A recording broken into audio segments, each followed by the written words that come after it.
Imagine a weapon so terrifying it could turn a serene landscape into a sea of fire in mere seconds.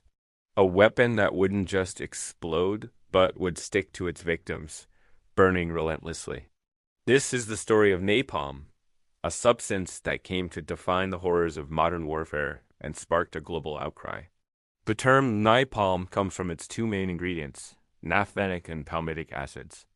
When mixed with gasoline, it creates a thick, sticky gel that burns at incredibly high temperatures, anywhere from 800 to 1,200 degrees Celsius.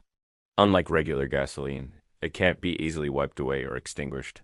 It clings to skin, to buildings, to jungle canopies, continuing its fiery destruction.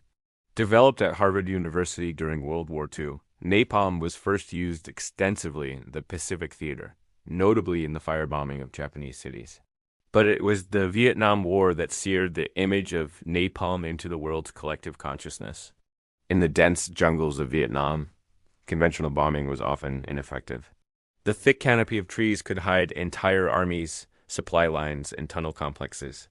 The U.S. military turned to napalm as a terrifyingly effective solution. Dropped from jets, napalm bombs would burst into a massive fireball, incinerating everything in a wide radius.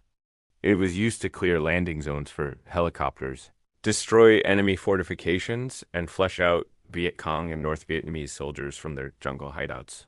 The tactical logic was brutal but simple. If you can't see the enemy, burn down their cover.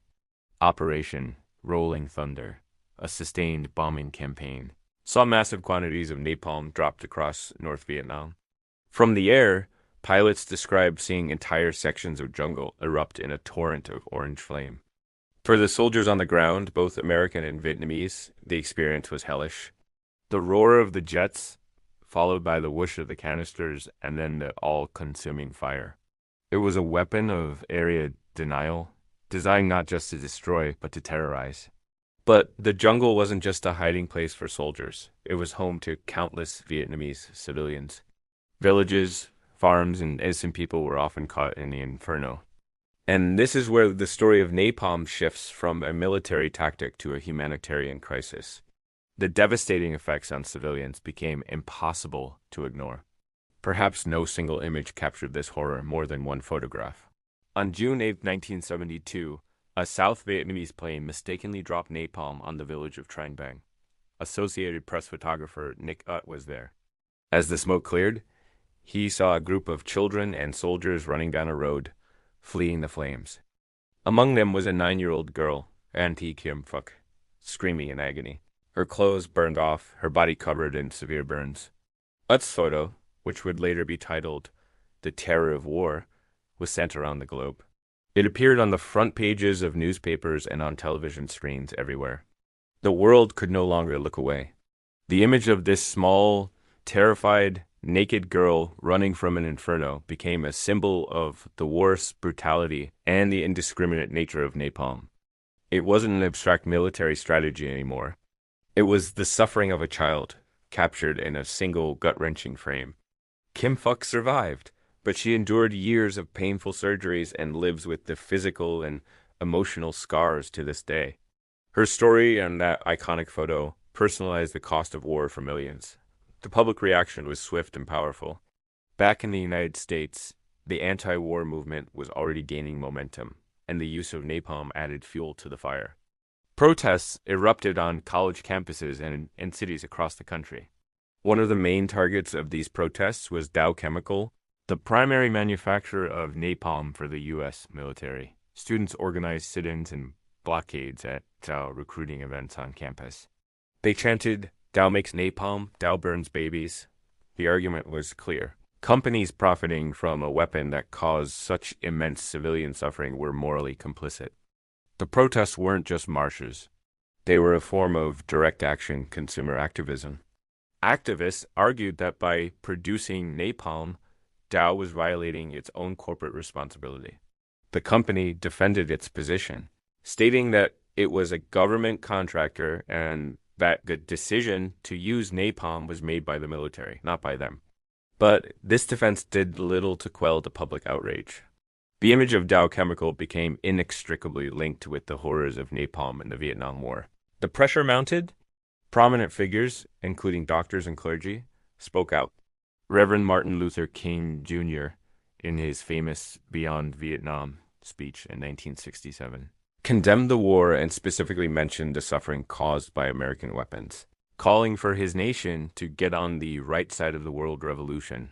The moral argument against napalm was becoming a central theme of the anti-war movement. The international community also took notice. The widespread images of napalm's effects on civilians led to calls for its prohibition. The weapon was seen as excessively cruel and its effects as indiscriminate, violating the core principles of warfare, which call for distinguishing between combatants and non-combatants. This growing global condemnation eventually led to action. In 1980, the United Nations adopted the Convention on Certain Conventional Weapons.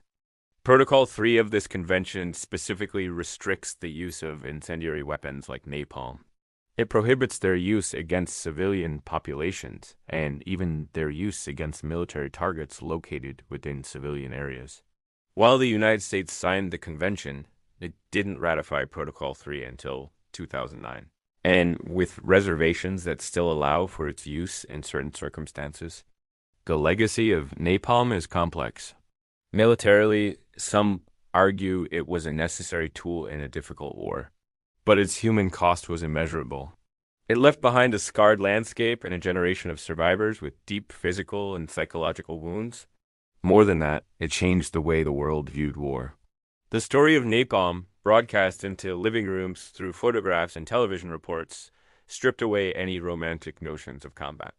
It showed war for what it was: brutal, messy, and devastatingly human. The visceral public reaction to napalm became a turning point. It demonstrated the power of media to shape public opinion and hold governments and corporations accountable. The image of Kim Phuc running down that road did more to galvanize opposition to the war than 1,000 speeches. It forced people to confront the real consequences of the weapons being used in their name. Today, the word napalm itself is synonymous with the horrors of the Vietnam War. It serves as a stark reminder that the weapons of war have consequences that extend far beyond the battlefield, impacting civilians, sparking moral outrage, and shaping the course of history. It taught the world a painful lesson about the line between military necessity and unacceptable cruelty, a line that societies continue to debate to this day. Thank you so much for watching. If you found this documentary insightful, please like this video and subscribe to our channel for more deep dives into the events that shaped our world. See you next time.